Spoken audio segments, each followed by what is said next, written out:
Brilliant emotional intelligence. Introduction. No matter how reasonable, logical, and rational we think we are, it's our emotions that motivate and propel us. Emotions are mutually inclusive with rational decision-making. They are both as important as each other. EI involves a set of skills that define how well or effectively you perceive, understand, use, and manage your own and others' feelings. It's the most important factor in how you get on with others, personally and professionally. 6 basic universal emotions. These are fear, anger, surprise, joy, sadness, and disgust. And we experience these regardless of age, gender, experience, culture. Emotions and moods. Emotions, example, fear and surprise, are specific reactions to a particular event, are usually temporary and last a relatively short time. Moods are longer lasting, but less specific, less intense, and not as likely to be triggered by a specific event or occurrence. Moods include general feelings such as gloom, misery, apathy, contentment, or cheerfulness that last for hours or days. Emotions are directed at or about something. They have a clear object or cause. You may feel irritated by something specific, like someone nail biting. However, a mood can make it more likely you experience an emotion. Example, you may be irritated by someone biting their nails because you are in an irritable mood. Where do our emotions come from? The limbic part of the brain, which reacts to the world around you without rational thought or reasoning. It's the instinctive part of the brain. This is where emotions come from, and they are hardwired into our system, and this makes them difficult to hide. You use the limbic part when you react with other people and events with your emotions. They are a genuine reflection of your feelings, attitudes, and intentions. Your neocortex is responsible for your cognitive abilities, thinking, remembering, and reasoning. You use it to formulate and control, verbally express your thoughts and ideas and opinions. Tune into your intuition. Your emotions serve a purpose, even if it's to tell you you're going through trauma. They should be tuned into. When you're mentally well, they generally serve a positive purpose. Tuning into them may reveal information about physical and emotional health or state and the situation you're in and how to respond. Fear and surprise help you react quickly before the brain has time to process the information.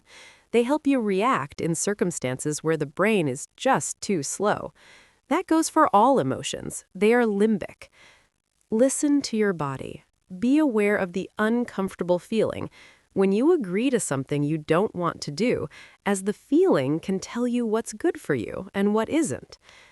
Be aware when your body is warning you. Pay attention to the feelings, images, and words that come into your mind.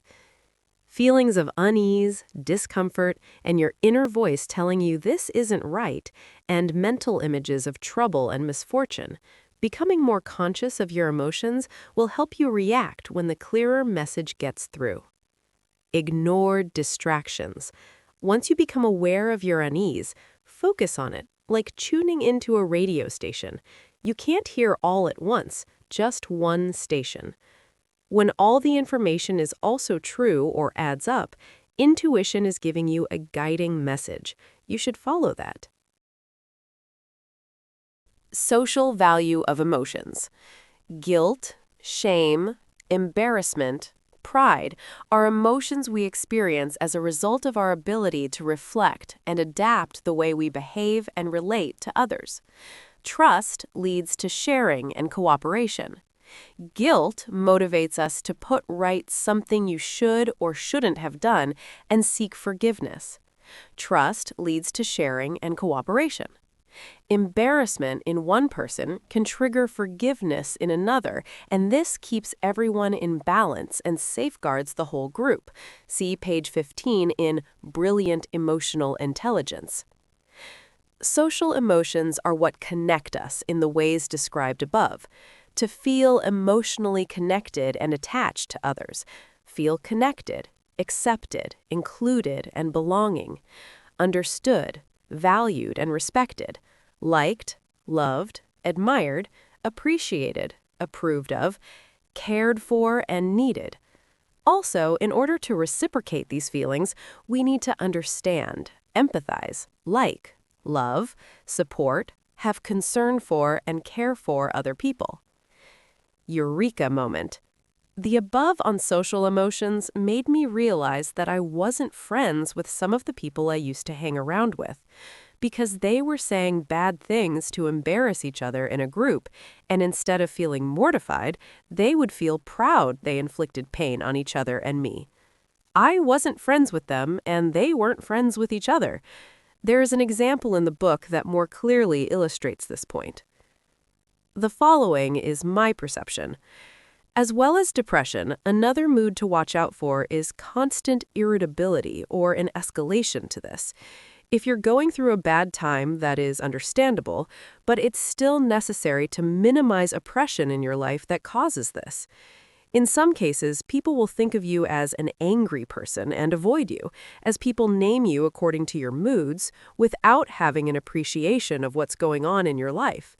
In others, this can build up and blow up then in a volcano of anger in the faces of your friends. It's important to get help from the health services about this sort of situation.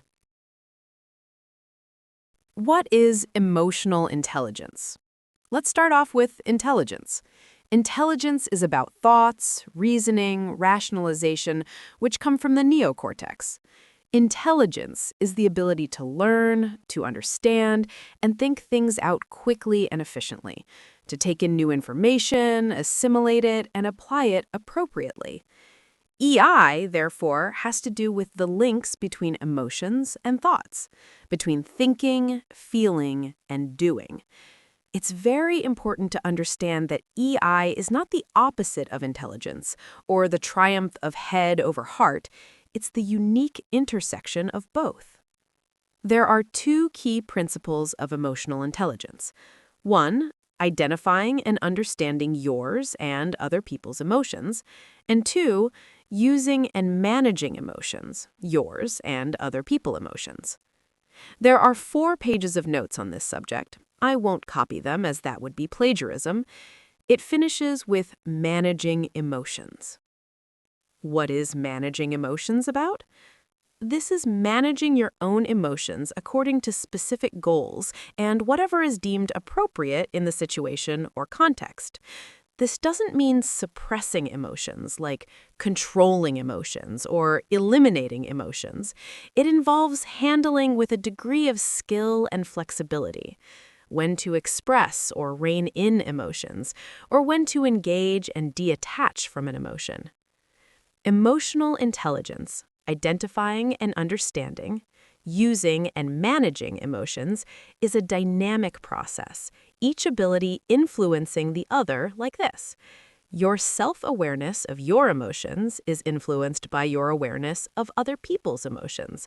Other people's awareness of your emotions is influenced by your ability to manage other people's emotions. Your ability to manage other people's emotions is influenced by your ability to manage your own emotions.